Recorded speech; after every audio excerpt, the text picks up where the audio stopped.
Hey guys, Dark here. I just came back from the Adventure Series 3 community tournament in Germany, and I managed to finish 8th with my favorite deck, Machinedramon. For this tournament, BT15 was legal and the ban list was active as well. So Anubis on 1, Apocalypse on 1. No one knew how the meta would look like, and I think I managed quite well, but I made a small mistake with my read, but it went well in the end. People who know me know that I upload probably every format at least one Machinedramon deck list, and this will be no different. But it did change quite a lot from BT14 to 15 because the support there was really great. And now let's go to the deck profile. I will try to keep it short but explain as good as I can the choices I made for the deck. We will be playing 4 Missimon from BT14, which will spoil that we will play the Commandramon and Digipolice engine. It says by returning 3 cards with D-Brigade or Digipolice on top of the deck, you gain power of 2000 DP, which prevents us from going deck out, which was a big problem for Machinedramon. We will be playing 8 rookies, 4 Dorumon, 4 Commandramon. Dorumon just got better with the addition of Megadramon, which puts the source down by itself. It generates value much earlier, and Commandramon is a key piece in the strategy. Commandramon lets you look at the top 5 of your deck and add a Digipolice Digimon to your hand, which could be another Commandramon, and most importantly lets you stack the deck so you know what you're going to draw, or you can put it down on the bottom of the deck so you can avoid the bad draws. But that's not the only reason we play him. Commandramon gets rid of another weakness in Chaos Degradation and Long K. He has the protection effect with if this Digimon would leave the beta area, I can delete another Commandramon to prevent it from happening. So that came in handy quite a lot against Yellow Vaccine. We are only playing 6 champions, 3 High Commandramon, 3 Airdramon. High Commandramon is just there to be a Digipolice Digimon, a target Commandramon can fetch, and has the same inherit as Commandramon. So that's the only reason. I'm rarely swinging with it. I sometimes do, but it doesn't come up at all. This tournament it didn't come up at all. In my BT14 version, I was playing Numemon for the blocker inherit. It's also a Digipolice Digimon, so Commandramon could fetch it as well. But with BT15, I will switch to Airdramon, and I will also be playing Marvin Jackson. It isn't unlikely that one of these events will happen to you, so it happened to me at least 4 times during the event, even in the feature match I played in. So the opponent passes me 3 on the first turn by, I don't know, playing a Tamer and something in the raising. So I used the 3 memory to hard play the Commandramon, look at the top 5 like this, or I have Airdramon already or Marvin, it doesn't matter. I stack them like this in this case. So Airdramon will be the first card I will draw. I evolve the Dorumon down in the bottom, draw the Airdramon, evolve the Airdramon here, and get the Marvin from the draw and have a Mindling stack already and can end the Mindling immediately. Yes, the stack will be vulnerable to your opponent, but you still manage to cheat out the Marvin, and you know the next 3 cards you're going to draw, which will potentially be a full line or at least half a line or another analog man for you to set up. So the Marvin will help fixing your memory problems. The interesting part in Machinedramon decks are always a level 5. So I start with the duplicates. It's BT15 Megadramon, BT8 Metalgreymon, and BT9 Megadramon. I was thinking about turning Megadramon to 1, this one, but it is way too good against Red Hybrid and Yellow Vaccine and every deck which loves to spam small Tamers and small Digimons, so I changed my mind and put him back to 2. Metalgreymon BT8 is just good in general. It is a Digivolve 1 and lets you attack unsuspended Digimon, which makes you the whole threat on the board. Machinedramon BT15 is by far the strongest card we received in a long time. He says, on play when digivolving, I reveal the top 3, play as one machine or cyborg or SOC card from the 3 to its source, pick one on the hand and the rest gets trashed. So it's like a mini BT11 Machinedramon, but that's not all, it gets even better. He costs only 3. With Marvin its source, it gets jamming, so it can easily attack and delete small Digimons or Tamer, play cost 3. But the power is in the inherit. It's generic digital of 1 on swing once per turn, but it is so obnoxious and so strong. Just for example, with these 3 on board, like 1 of each in the inherit, you can attack the level 6 of the opponent, de-digivolve to level 4 or level 3, and then pop the new level 3 or another Tamer with just 1 swing. It's so much advantage and disruption you do that a lot of decks cannot recover from that onslaught every turn. The one-offs are these 8 Digimon, which makes me play 14 level 5s in total. At the top 3 we have the damage dealing level 5s. It's Machinedramon and Volcanomon, which gives security +1, and Machinedramon, which burns the security if you delete something in battle, which is all turns, including the opponent's turn. So at some point they aren't allowed to swing without a great cost. In the middle we have my DP boost, Machinedramon and Machinedramon. Some people play 2 Machinedramon, but I want to be able to have both of them in an EX1 Machinedramon if I hard play it, since EX1 Machinedramon will be on 16k DP then and can swing over the biggest of Digimon, DevXmon, with 15k, so I can kinda easily out it if they drop it on me. At the bottom we have the EX1 brothers, Machinedramon, which lets me delete play cost 5 Digimon on swing, Machinedramon, which gives me reboot if it's a machine, and Andromon, it gives me blocker if it's a machine. I know that there are generic blockers inherits like Machinedramon EX4 and Gigadramon, I think BT11, but I like the extra search, or at least the extra search option I could have with Machinedramon and Andromon, so I stick with those 2.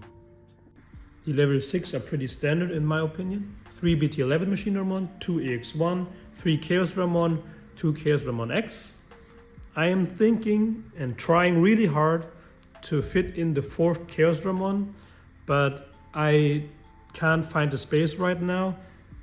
I might cut down one training, but I am not too sure about that. I run 3 BT11 Machinedramons since I'm not afraid of decking out anymore because of Missimon. BT11 Machinedramon lets me reveal 5, adds an analog man and any cyborg or machine to my hand, including Commandramon. So the search is really good.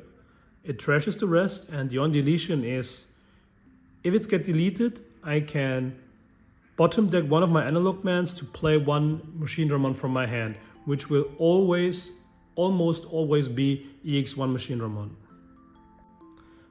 By doing that, I will most likely regain turn because EX1 Machinedramon says on play, put 5 cyborgs, which have to be black and red, on the bottom of its sources. For each one played, you gain 1 memory, and having a 5 memory swing in the opponent's turn will most likely swing the turn to your side.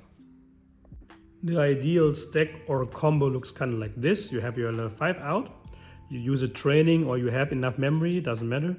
You go into Machinedramon, reveal 5, put something below it or take it to your hand, doesn't matter. Most likely will take it to the hand because Chaosdramon will put 3 from the trash on the bottom of it anyway. And Chaosdramon X copies every effect, so you get to reveal 5 again. And you get to put down 3 again. And you have your massive stack, which is protected from bounce and deletion. And if this deck gets deleted somehow, like I said, it copies every effect. you can trigger this effect to play your EX1 machine, and from EX1 machine you can also go, in your turn, go Chaosdramon again, and if you have it, Chaos X again. So this is a really hard trap for some decks to deal with, since they have to delete, like Red Hybrid. Red Hybrid has a tough matchup against Machinedramon. For the Tamers, I want 4 Analog Man and 2 Marvins. 4 Analog Man because it's just way too good. The redirection is way too good, and he'll help you cycle through the deck to get to your pieces. Marvin is also surprisingly extremely efficient. Not only do you have a way to cheat him out with Airdramon or Megadramon, it also is good because it can discard any cyborg or machine or SOC card, including Airdramon and Marvin itself, because Analog Man can only target level 5s. Sometimes I was stuck with Commandramons in hand. I had to use the Missimon effect for a DP boost, or I was running out of the deck cards and the Commandramons are stuck in my hand. Marvin can discard them, so I can stack them on top again to prolong the game and don't deck out. Marvin also has incredible synergy with Dorumon, which is obvious since it's just freestanding memory. If you have a stack with Dorumon out, you can Mind Link in and Mind Link out. And all of your level 5s are obviously cyborgs, so Marvin can Mind Link with them. They gain jamming and have blocker. It comes in handy quite often. And these are my options: 2 attack on the heavy mobile Digimon, 1 super eradication attack, 3 defense training. Defense training, or any training card at all, is just super efficient. It's a searcher for the color, reduces Digivolution cost. It's just a very good setup card. Attack on Heavy Mobile Digimon is an incredible card. It allows for extremely surprising plays for the opponent. Attack on Heavy Mobile Digimon says, by trashing 1 cyborg or machine card from your hand, it is not restricted to level. For the rest of the turn, all level 6 machine Digimon gain Rush, but also on play, if they have a source, they gain Blitz. So you have Rush and Blitz and can finish the game with a hard play Machinedramon. Super Eradication attack says, if I have a level 6 Digimon, which is machine, I can play this card without matching the color requirements. So a black only Machinedramon is enough, I can play this card. For 2 memory, I target one of my Digimon, which is machine or cyborg, and one of the opponent's Digimon with his DP same or less, and delete both Digimon. Machinedramon or Chaosdramon most likely can protect itself, the opponent's Digimon can't. Super Eradication attack doesn't sound so strong. It is efficient because it just costs 2, but in combination with attack on the heavy mobile Digimon, it enables incredible plays and OTKs which your opponents might not see coming. A lot of opponents were surprised that I could pull off an OTK with Machinedramon, and I was asked personally a few times how this OTK combo works. I explained it, I think, in previous videos, but now I want to show you once again. So bear with me here. It is not unlikely that your board looks like this in the later stages of the game. And don't worry, I usually don't play like this. This is just for show purposes. So you can see your Chaosdramon has Volcanomon and Metagreymon inherit, so it checks for 3 now. So for the turn you raise your Dorumon, you use all your start of main effects like Analog Man or Chaosdramon, putting something below, it doesn't matter now. You swing with the Chaosdramon X, checking for 3, and if something happens to your Chaosdramon X, it doesn't matter, you can protect it from bouncing and deletion. If something happens to Dorumon, it doesn't matter.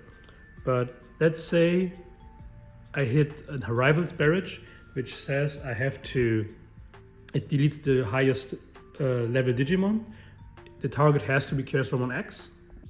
Chaosdramon X says if it would be deleted, I would burn a security. So I had checked 3 and burned 1.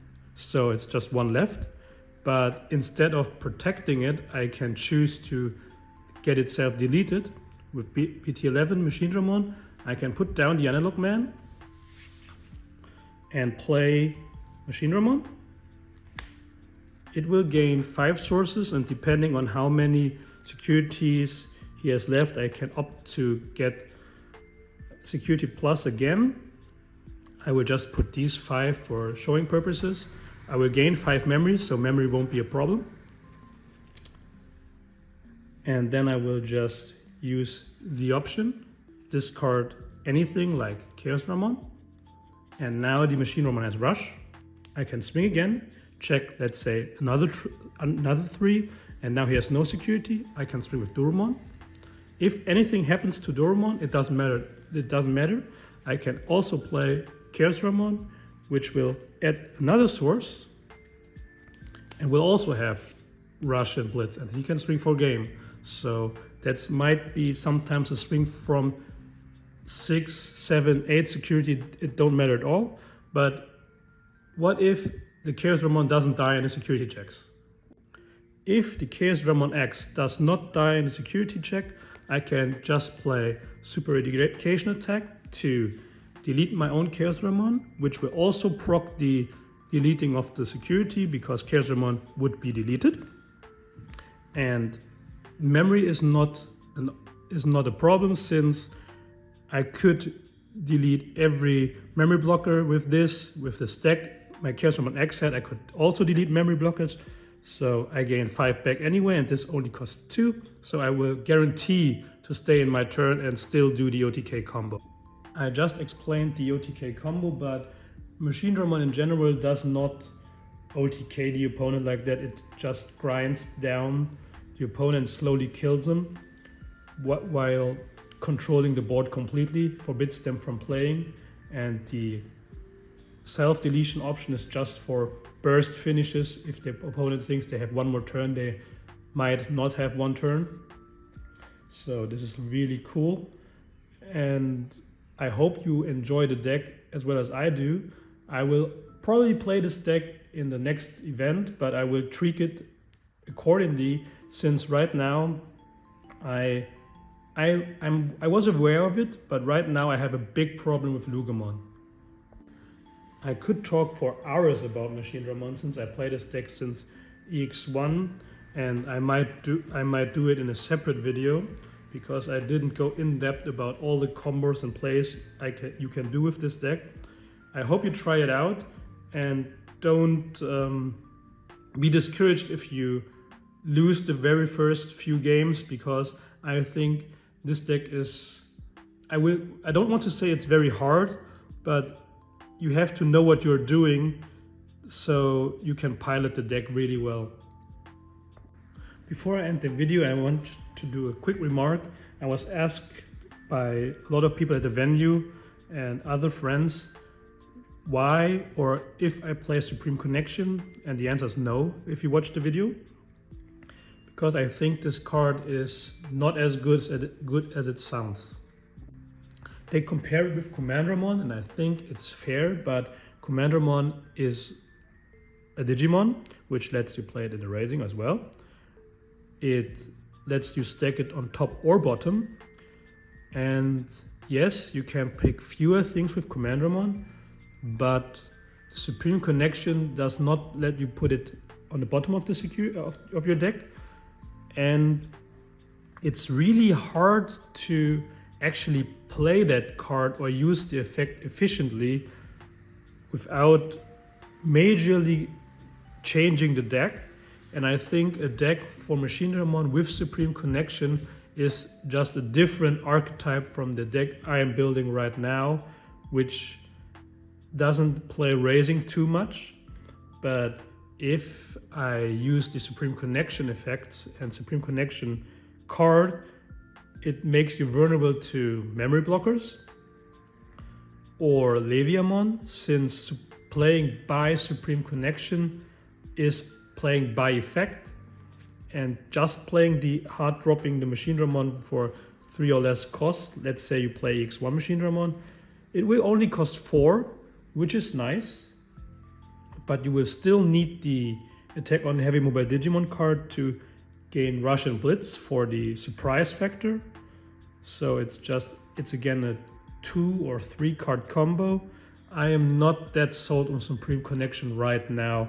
I might experiment with it a little bit, but right now I don't see it fitting into the deck. I have other plans for Machinedramon though. Thank you for watching the video. I hope you give the deck a try and hopefully see you in the next event. See you!